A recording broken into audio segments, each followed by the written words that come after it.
persiapannya sendiri gimana akhirnya bisa dia trouble gitu bang? Kemarin juga sebenarnya sama-sama apa ya, ada kebocoran tabung, cuman kita anggapnya karena sebelumnya kita juga di spot berita sebelumnya ada bocor, tapi kita anggap aja biasa kan ya, cuma mungkin kurang cek isi tabungnya. Jadi berarti nggak trauma ya bang ya dengan kayak gitu ya bang? Enggak, justru kejadian kayak gitu bikin kita jadi lebih belajar lagi buat segala sesuatu harus dipersiapkan dengan matang. Berarti sih nggak ngelarang kan, ibaratnya kan ini kan bahaya ya bagi abang kayak nggak Justru sama istri kemarin langsung janjian mau ngambil license, dia mau upgrade, terus aku juga mau ngambil yang license yang apa tuh kemarin dijelasin. Ini pengalaman pertama diving atau seperti apa mas? Belum. Berarti selama diving baru inilah trouble pernah. Iya, ada dua begitu, tapi alhamdulillah selamat. Karena seperti diberi kesempatan hidup kedua setelah kejadian itu. Iya mbak, asli mbak, ya Allah. Wah, itu sih ya maksudnya nggak ada yang tahu ya, jadi ya kita buat baik aja sama.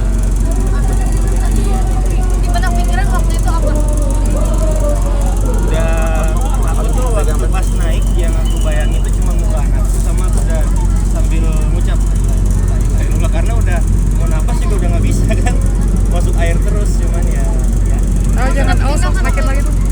pas naik dicek kan, makanya kayaknya mau nyari waktu buat ronsen paru, mau lihat kalau memang ternyata ada kenapa biar bisa di, cuman ya beberapa hari ini sih nggak ada gejala yang gimana. Berarti nggak ada batuk apa gitu bang? Batuk Oh, gitu. batuk sampai sekarang?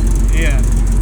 Berarti cukup mengalami shock yang berat bang atau akhirnya Shock sih enggak, cuman yang kayak aku bilang sih, maksudnya jadiin pelajaran buat ngelakuin sesuatu tuh harus mateng, karena semua kan ada ilmunya. Kalau cuma asal-asalan kayak mungkin kemarin tuh ada beberapa yang ke-skip, jadinya ya ada resiko yang harus diterima. Bang makin romantis kemarin di pantai, motoin ke Dinda juga seperti apa?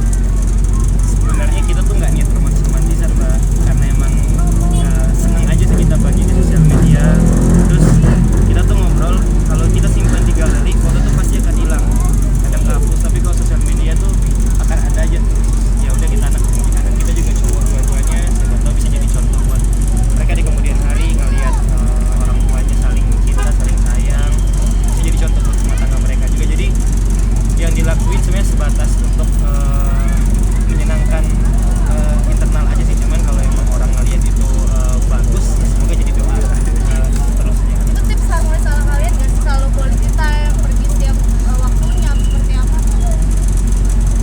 Harmonis, karena kita seneng alam dua-duanya, seneng jalan-jalan, jadi iya kita selalu sempetin buat setiap tahun tuh pasti udah harus ada jalan-jalan yang lautnya, udah harus ada jalan yang dinginnya, yang panasnya, dan emang suka dua-duanya hobi gitu. Kan sempat viral kemarin statement Kak Dinda soal kakak yang banget menjaga semua tentang Kak Dinda tuh cuma buat karya gitu, sampai ngeblokin wanita-wanita yang ada atau Emang bikin iya? cemburu. Gimana mungkin Kak? Gimana mbak? Enggak, kakak waktu itu maksudnya pernah sampai segitunya gitu menjaga Kak Dinda dari sosmed dia perempuan gitu, karena yang menjaganya seperti itu memang.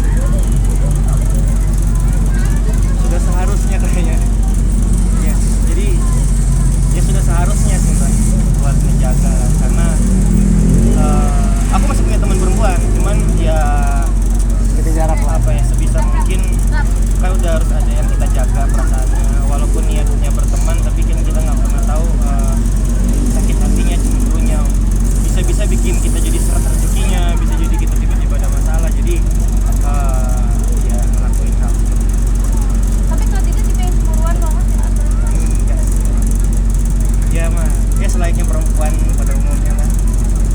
Update anak mungkin Kak, seperti apa saat ini? Alhamdulillah anakku sehat, Saka sama Kaba udah makin pintar, makin bisa diajak main. Bahkan ada hal lucu tuh, sebelum kejadian H-1, Saka anakku yang pertama kan ikut sailing di kapal juga. Dia sempat bilang ini, tiba-tiba nih, ayah nanti mati ya. Itu, kayak kaget terus. Nah, abang tahu dari mana mati nah? Enggak, mau nanya aja, jadi aku jelasin mati itu kita menghadap ke Allah gitu. Ayah kenapa kita harus mati gitu? Ayah jangan dulu mati ya. Jadi ya gitu, anak pertama udah mulai Kritis. Dia udah mulai kritis, macam-macam semua pertanyaannya ditanya sama dia sampai ke akar-akarnya. Akhirnya kita jadi orang tua juga harus kayak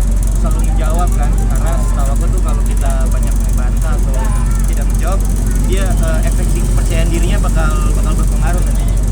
Kak Abah udah makin pintar juga dong, mulai jalan sehat semua. Makasih Berarti ngejaga banget ya untuk kembang anak, nggak mau kehilangan momen sama anak. Sebisa mungkin. Oke. Amin. Makasih, Kak. Siap, terima kasih ya.